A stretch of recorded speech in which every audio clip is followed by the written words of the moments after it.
Eu sou a Carol Triguis. Eu sou a Pri Carvalho. E esse é o Tal do Ator.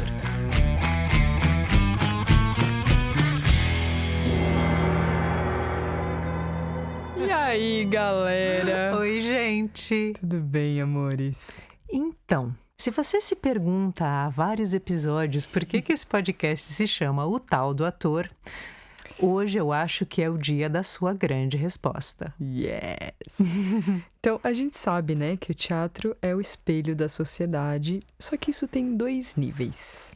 Nível 1. Literalmente, o teatro mostra como as relações se dão. Você encena, você faz que nem que se fosse. A gente adora o que nem que. Que nem que. Igualzinho. Você faz igual, você grita, você chora, fala, age espelhando o comportamento humano.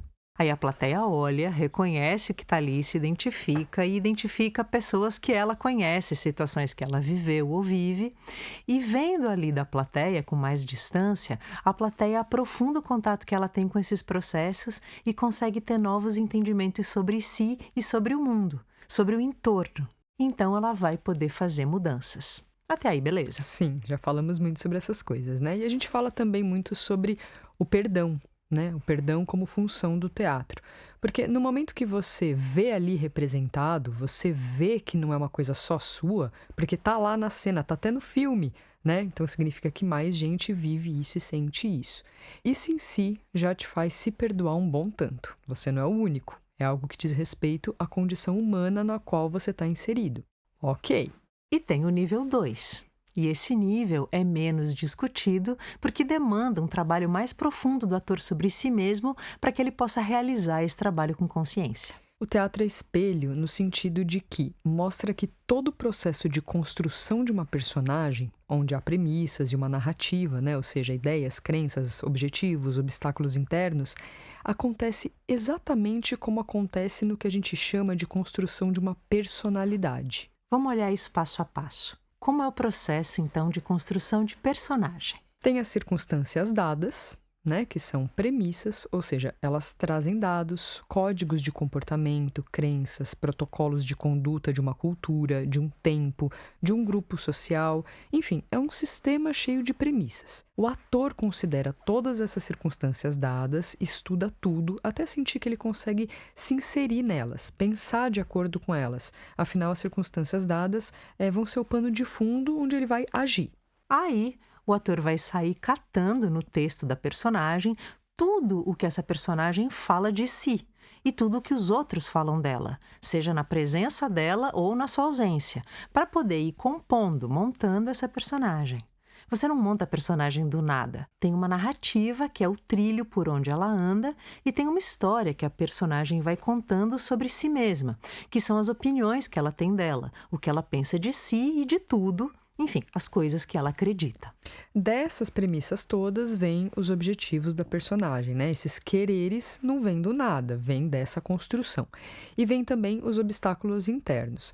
É um sistema que o ator identifica e empresta a sua vida para fazer rodar.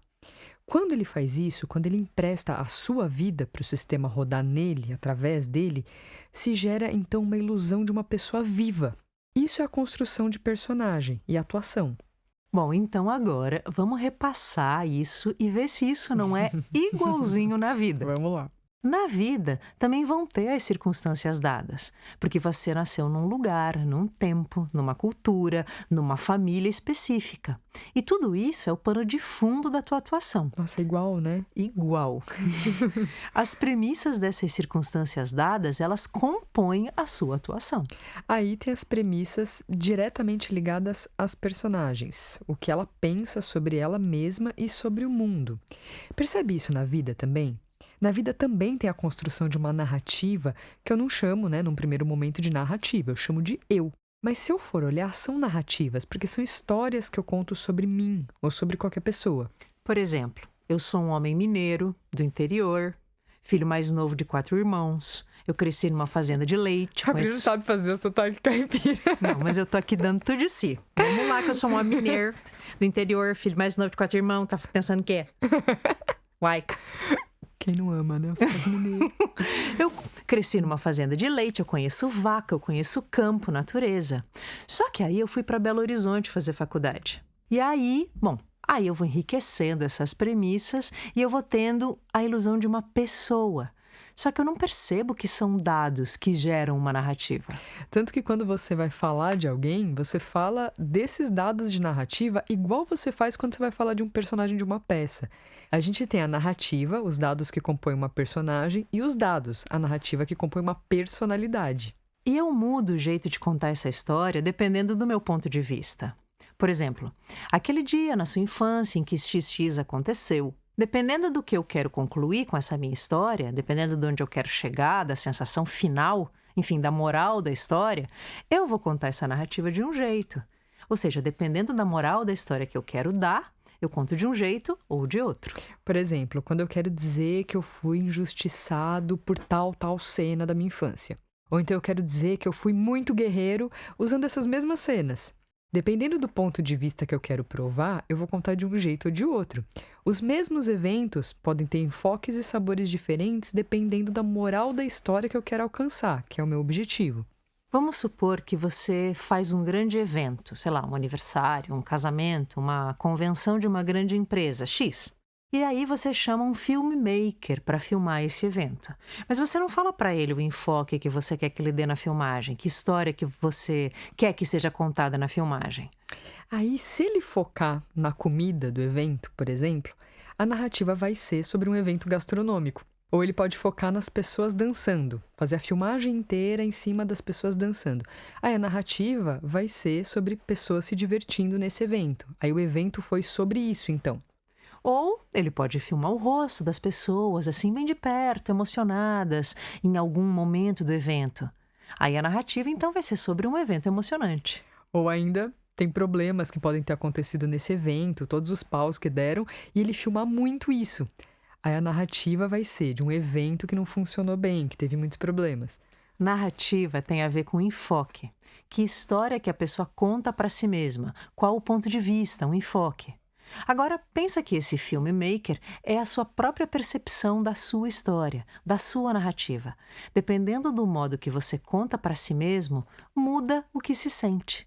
Aliás, tem até a psicologia narrativa que vai explicar melhor e aprofundar nesse assunto. Sim, na adolescência é um lugar fácil da gente ver isso, né? Porque a gente literalmente testa várias narrativas, né? Você tem fases, você vira metaleiro por um tempo, aí depois você vira hippie. Sei lá, várias tentativas de estabelecer uma narrativa, de criar uma personagem. É um período de formação da própria personalidade, igual o período de construção de uma personagem.